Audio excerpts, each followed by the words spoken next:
So students, we were talking about morphology of flower. In this concern, we discussed about entire structure of flower. Then we discussed about symmetry of flower. Then we discussed about parts of flower: pedicel, bract, bracteole, calyx, corolla, and androecium. Lastly, in yesterday's lecture, we discussed about androecium. So individual member of androecium, what it is, stamen, then part of stamen, filament, anther. We discussed about structure of anther, shapes of anther. Then we discussed about filament, shape of filament, attachment of anther, epipetalous, gynobasic, etc. etc. We discussed about anther. Today we are supposed to discuss about gynoecium. Gynoecium is the central innermost floral whorl, which is a female reproductive structure in flower. It is a member of gynoecium is called as carpel or megasporophyll, or we can call it as a pistil also. A typical carpel, it contains a basal swollen part which contains ovule. It's called as ovary, and median part which is tubular is called as style. Terminally, there is a flat structure or somewhat globose structure called as stigma. So we'll start with types of gynoecium. So gynoecium is of two types: monocarpillary, or it is also called as simple gynoecium. One more type of gynoecium is there called as polycarpillary or compound gynoecium. Monocarpillary gynoecium or simple gynoecium, it contains a single ovary, means a single carpel represent gynoecium. त्यामध्ये फक्त एकच carpel असतं, ovary एकच, style एकच आणि stigma एकच. असं जे असते it's a primitive type of carpel and it is observed in family Leguminosae. Leguminosae नावाच्या फॅमिलीमध्ये हे कार्पेल आपल्याला सापडतं. पॉलीकार्पेलरी गायनोशियम बद्दल बोलू आपण. याच्यात परत दोन टाईप असतात. समटाइम्स पॉलीकार्पेलरी म्हणजे काय, there are many carpels in the gynoecium. There are many carpels. एका सिंगल फ्लॉवरमध्ये खूप साऱ्या ओव्हरी आहेत, खूप साऱ्या स्टाईल्स आहेत आणि खूप सारे स्टिग्मा आहेत. एकाच फ्लॉवरमध्ये खूप साऱ्या ओव्हरी, स्टाईल आणि स्टिग्मा आहेत. याला म्हणायचं पॉलीकार्पिलरी और कंपाऊंड गायनोशियम. आता याच्यात परत दोन टाईप आहेत. One is called as apocarpous gynoecium, another called as syncarpous gynoecium. Apo म्हणजे free. Carpous means carpels. Carpels are free from each other, is called as apocarpus. Whereas syncarpus, it means syn means fuse, carpus means carpels. Carpels are fuse. In apocarpus gynoecium, for example, in Magnolia champaka, or we call it as सोनचाफा. सोनचाफ्यामध्ये किंवा सीताफळामध्ये काय असते तर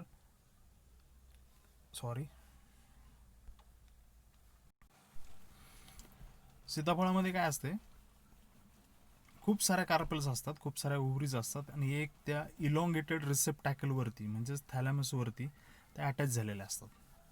दे remain separate throughout the life of flower. फ्लॉवरच्या पूर्ण लाईफमध्ये त्या carpels म्हणजे ovary, style, stigma हे सगळं काही सेपरेट राहतं.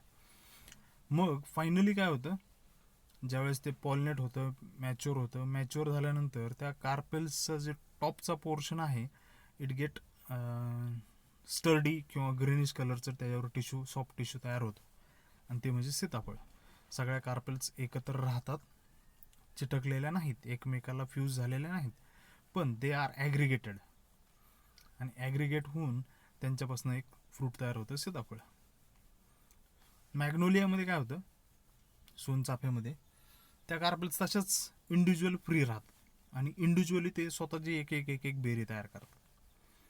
म्हणून मॅग्नोलियाच्या फ्रूटला म्हणायचं इटॅरी ऑफ बेरी. मॅग्नोलिया म्हणजे सोनचाफा. आता सिनकार्पसचं एक्झाम्पल बघूया आपण. सिनकार्पसच्या एक्झाम्पलमध्ये आपण बघू शकतो भेंडी. भेंडीमध्ये काय झालंय, 5 कार्पेल्स आहेत, म्हणजे 5 ओव्हरी आहेत, 5 स्टाईल्स आहेत आणि 5 स्टिग्मा आहेत. हे सगळं एकत्र आलेलं आहे. ओव्हरीजला फ्यूज झाल्यात, त्यांना एक ओव्हरी तयार झाली, जी कंपाऊंड आहे त्याला म्हणायचं सिनकार्पस ओव्हरी. स्टाईल फ्यूज झाल्यात आणि वरती स्टिग्मा हे सेपरेट 5 लोबमध्ये सेपरेट राहिलं. असं हे सिनकार्पस ओव्हरीचं एक्झाम्पल आहे, किंवा कंपाऊंड गायनोशियम मधलं सिनकार्पस गायनोशियम आहे. बरोबर. सो दोन्हीही एक्झाम्पल तुम्हाला लक्षात आले. Now will see degree of fusion और युनियन ऑफ कार्पेल्स. सोलॅटियम नावाचं प्लांट असते, सोलॅशियम मध्ये काय असतं, carpels they are entirely fused with each other. Sorry for disturbance. Carpels, they are entirely fused with each other. Means ovaries are fused, styles are fused, and stigmas are also fused. In China rose or in hibiscus, the carpels, they are त्यामध्ये ovary जो part आहे, ovaries are fused with each other, styles are fused with each other, but the stigma they remain separate. तुम्ही जर जास्वंदीचं फूल बघितलं निरीक्षण करून, तर 5 वेगवेगळ्या स्टिग्मा, कॅपिटेड स्टिग्मा त्याच्यामध्ये आपल्याला दिसतात. आता फॅमिली अस्कल्पिडेसीमध्ये काय होतं, किंवा अपोसायनेसीमध्ये सिनकार्पस ओव्हरी, 2 ओव्हरीज असतात. सिनकार्पस गायनोशियम आहे, 2 ओव्हरीज त्या सेपरेट राहतात, पण त्यांच्या स्टाईल फ्यूज होतात आणि त्यासोबतच काय होतं, त्यांचे स्टिग्मा पण फ्यूज होतात आणि ते तसंच राहतं ड्युरिंग द फ्लावरिंग पिरियड. फ्लावरचं ज्यावेळेस फ्रूट तयार होतं त्यावेळेस त्या ओव्हरी सेपरेट आउट होतात. This is also syncarpous type of ovary. म्हणजे तुमच्या आता लक्षात येते की नाही बघा, ज्यावेळेस फ्लावर असते ना त्यावेळेस त्याच्या ओव्हरीज अशा 2 सेपरेट ॲडजस्टंट असतात एकमेकाला जोडून, त्यांच्या स्टाईल एकत्र येतात. स्टाईल एकत्र येऊन एकच स्टाईल तयार होते आणि वरती एक गायनोस्टेजियम नावाचं स्ट्रक्चर तयार होतं. अशा टाईपचं गायनोशियम हे गायनोशियम याच्यामध्ये सापडतं, अपोसायनेसी किंवा अस्कल्पिडेसी नावाच्या फॅमिलीमध्ये सापडतं. याच अस्कल्पिडेसीचं ज्यावेळेस फ्रूट होतं तयार, त्यावेळेस असे 2 शिंगं आलेली, रुईचं फ्रूट बघा, हे 2 अशी बैलाची शिंगं आल्यासारखे 2 फ्रूट तयार होतात. हे एकाच फ्लॉवरपासून तयार झालेले, 2 ओव्हरी सेपरेट झाल्यात due course of time. Then we'll discuss about styles. Styles या काही ठिकाणी फ्यूज होतात आणि काही ठिकाणी फ्री असतात. आता स्टाईल्स पण 3 टाईपचे असतात. पहिली स्टाईल असते त्याला म्हणायचं हॉलो स्टाईल. हॉलो म्हणजे एम्प्टी, रिकामी. ती एक रिफिलची नळी जशी असते तशी रिकामी असते, इकडून तिकडं हवा फुंकली की जाऊ शकते. अशा हॉलो स्टाईल्स असतात. त्याच्यावर काय होतं, स्टिग्मावरती पोलन ग्रेन अटॅच होतात, जर्मिनेट होतात. पोलन ट्यूब त्या हॉलो स्टाईलमधनं, हॉलो पॅसेसमधनं ओव्हलपर्यंत पोहोचतो. दुसरा स्टाईलचा टाईप असतो तो म्हणजे सॉलिड स्टाईल.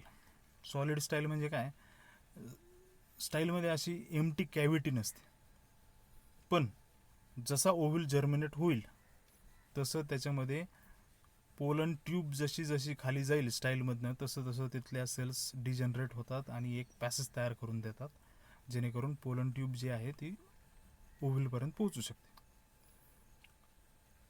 तिसऱ्या टाईपची स्टाईल असते त्याला म्हणायचं पॅप्युलेट स्टाईल. पॅप्युलेट स्टाईल या स्टाईलमध्ये काय होतं, स्टाईलला कुठेही जरी पोलन ग्रेन अटॅच झाला, स्टिग्मा अब्सेंट असते त्यात, स्टाईलला कुठेही पोलन ग्रेन जर अटॅच झाला तर तिथे स्टाईल एक पॅसेज तयार करते, ओपनिंग तयार करते आणि त्यातनं पोलन ट्यूब आतमध्ये शिरते. म्हणजे कुठेही स्टाईलवरती पोलन ग्रेन अटॅच होऊ शकतो आणि तो जर्मिनेट होऊ शकतो. हे शक्यतो जे हायड्रोफायटिक प्लांट्स असतात पाण्यामध्ये राहणारे त्यांच्यामध्ये अशी पॅपेलेट स्टाईल असते. ट्रायथुरिया नावाचं एक प्लांट असते, ट्रायथुरिया कोंकनेन्सिस, त्याच्यामध्ये असते.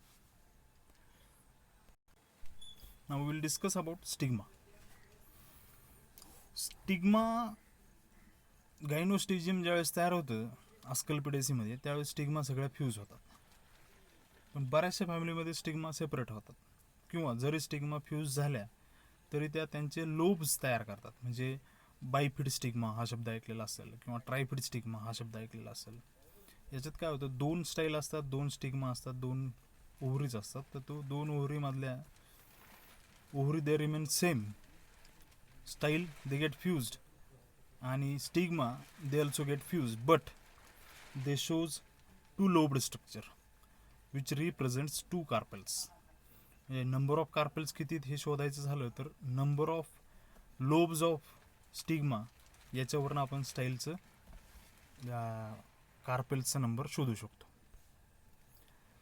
Now will discuss about ovary. Ovary is the most important part of carpel, which contains ovule, and these ovules develops into seeds. So, functional ovary represent functional carpel. Non-functional म्हणजे sterile ovary, it represents sterile carpel. आता यात काय झालंय, ओव्हरीचं origin कशातनं झालं आहे. म्हणजे तुम्हाला सांगितलं मी की पूर्ण एंटायर फ्लावर जे आहे it is originated from shoot. It's a modified shoot specialise for sexual reproduction. Flower is modified shoot for sexual reproduction. यातले कॅलिक्स आहेत ना, they are also originated from flower. त्या लिव्ज कॅलिक्स जे आहेत त्यातले sepal जे आहेत ते लिव्जच्या व्हर्लपासनं तयार झालेत. करोला हा पण लिव्जच्या व्हर्लपासून तयार झाला आहे. स्टॅमेन हे पण लिव्जच्या व्हर्लपासून तयार झालेत, त्यांना मायक्रोस्पोरोफिल म्हणायचं. आणि गायनोशियम म्हणजेच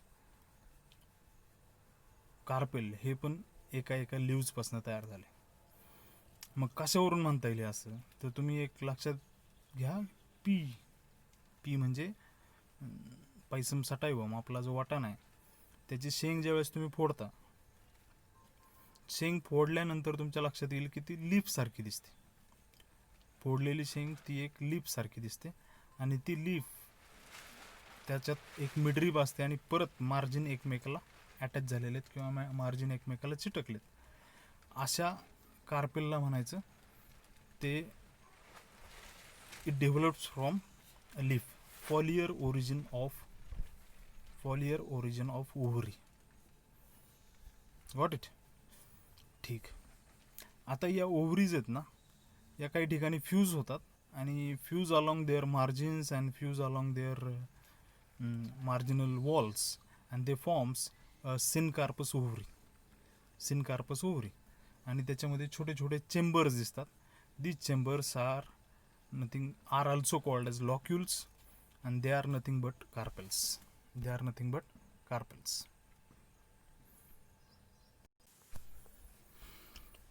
तर या कार्पेल्समध्ये एक न्यूट्रिटिव्ह टिश्यू असतो जो ओव्ह्यूल्सला न्यूट्रिशन प्रोव्हाइड करतो. असा न्यूट्रिटिव्ह टिश्यू असतो, आणि त्या न्यूट्रिटिव्ह टिश्यूला म्हणायचं प्लासेंटा. आणि arrangement of placenta in the ovary is called as placentation. आता सिनकार्पस ओव्हरीमध्ये ज्यावेळेस सगळ्या 4-5 कार्पेल्सच्या ओव्हरी, 5 कार्पेल्सच्या ओव्हरी एकत्र आल्यात, एकत्र चिटकून एक ग्लोबल स्ट्रक्चर तयार झालं, त्याला पण ओव्हरीज म्हणतात. स्टाईल सगळ्या 5 एकत्र आल्यात त्यांना पण स्टाईलच म्हणायचं. आणि स्टिग्मा एकत्र आलेत किंवा सेपरेट राहिल्यात त्यांना स्टिग्मा म्हणायचं.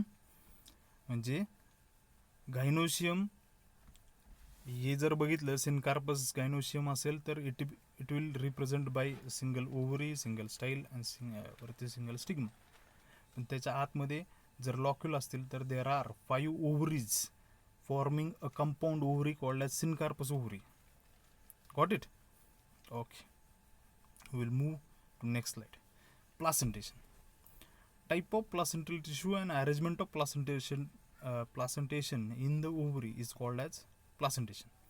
arrangement of placenta in the ovary is called as placentation. So there are many types of placentation, among which we will discuss about some important placentations. First placentation is marginal placentation. First placentation is marginal placentation, where ovules are arranged on margin. Ovules are attached on the margin. तर हे कुठं दिसतं marginal placentation? Marginal placentation हे simple युनिलॉक्युलर ovary जे आहे त्या युनिलॉक्युलर ओव्हरीमध्येच दिसतं. म्हणजे लेग्युमिनोसी फॅमिलीमध्ये हे मार्जिनल प्लासेंटेशन दिसतं. जे पीमध्ये आहे ते मार्जिनल प्लासेंटेशन. दुसरा टाईप आहे मार्जिनल प्लासेंटेशन, दाखवतो तुम्हाला मी. हे काय आहे? ही जी आहे ती मिडरीब आहे त्या लिफची, ज्या लिफपासून ही ओव्हरी ओरिजिनेट झाली आहे त्या लिफची मिडरीब आहे. आणि दोन मार्जिन ज्या आहेत त्या लिफच्या, त्या मार्जिन या इथे एकमेकाला जॉईन झालेल्या आहेत. आणि त्या मार्जिनवरनं जे आहे ते ओव्हल्स अटॅच झालेले आहेत आणि ओव्हल्सला न्यूट्रिशन प्रोव्हाइड केलं जातं. बरोबर. पुढचं प्लासेंटेशन आहे परायटल प्लासेंटेशन. परायटल म्हणजे काय? The placenta, it is arranged towards the periphery, towards the wall of ovary. This placentation is a parietal placentation. It is observed in family Cucurbitaceae. याच्यात एकपेक्षा जास्त ovary, म्हणजे 2 असतील 3 असतील, त्या एकमेकात फ्यूज होतात. त्यांचे मार्जिनल वॉल जे आहेत त्या डिसइंटिग्रेट होतात आणि परायटल वॉल जी आहे कंपाऊंड ओव्हरीची, सेनकार्पस ओव्हरीची, त्याच्यावरती प्लासेंटा अरेंज झालेला असतो आणि त्याच्यावरनं ओव्हल्स अराईज होतात. This type of placentation is called as parietal placentation. ठीक. पुढचं प्लासेंटेशन आपण बघूया, एक्झाइल प्लासेंटेशन. तर axile placentation is observed in family Malvaceae, Rutaceae, Solanaceae, Liliaceae, Amaryllidaceae यांच्यामध्ये एक्झाइल प्लासेंटेशन असतं. म्हणजे काय होतं? 5, 3, 2 ओव्हरीज एकत्र येतात. एकत्र येऊन त्यांच्या मधली जी वॉल आहे, म्हणजे त्यांच्या ज्या मार्जिन आहेत, मिडरीब ह्या पेरिफेरल साईडला आहेत आणि मार्जिन जे आहे, मिडरीब म्हणजे काय? फॉलियर ओरिजिन सांगतोय मी तुम्हाला. लिफची मिडरीब जशी कन्सिडर केली तर ती मार्जिनला आहे आणि पेरिफेरल साईडला आहे, आणि लिफच्या मार्जिन ज्या आहेत त्या सेंट्रल साईडला आहेत, आणि त्यांच्यापासून एक कंपाऊंड प्लासेंटा तयार होतो, जो प्रत्येक चेंबरमध्ये ओव्हल्सला न्यूट्रिशन प्रोव्हाइड करायचं काम करतो. याला म्हणायचं ॲक्झिलरी प्लासेंटेशन. ॲक्झिलरी प्लासेंटेशन कुठे आहे? हां, here it is. This one is auxiliary placentation observed in भेंडी, लेडीफिंगर, एबेलमॉस्कस इस्कुलेंटस. ठीक. Now we'll see next type of placentation called as basal placentation.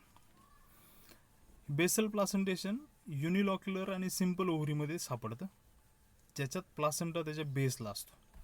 म्हणजे अशी फॅमिली आहे ॲस्ट्रेसी, आणि ॲस्ट्रेसी फॅमिलीमध्ये असं प्लासेंटेशन सापडतं. हे रिसेप्टॅकलवरनं प्लासेंटा निघतोय आणि इथं ओव्हल फॉर्म होतोय. कळालं? आणि this is unilocular ovary. So this type of placentation called as basal placentation is observed in family Asteraceae. पुढच्या टाईपचं प्लासेंटेशन आहे त्याला म्हणायचं free central placentation. Free central म्हणजे काय? In the centre placenta is there, but placenta is restricted toward the base only. It is not intact throughout the base of ovary and placenta is not intact, which rises from base of the ovary and it ends in top of the ovary. असं काही नसते. Placenta is restricted in just base of ovary and freely the ovules are arranged on central placenta. So such placentation is called as free central placentation. पुढचा type आहे प्लासेंटेशनचा laminar placentation, किंवा त्याला दुसरं नाव आहे सुपरफिशियल प्लासेंटेशन.